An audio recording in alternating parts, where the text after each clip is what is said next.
Dati nagbubutas na yung Oo, balat nyo. sugat na po siya. Parang siyang nagtutubig po. So, itong area na to dati, parang nagbutas na, Ayun. nagsusugat na, Nagsugat no? po. Ang tawag dito actually is stasis dermatitis, no? It happens pag pangit na yung circulation dun sa skin. Siyempre, wala nang oxygen kasi the blood delivers oxygen and nutrients to the skin.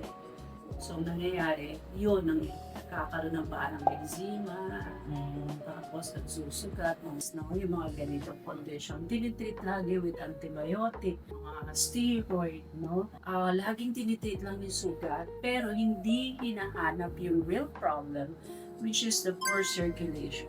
So, most of the time, patients are really needing sclerotherapy para ma-treat natin yung underlying problem.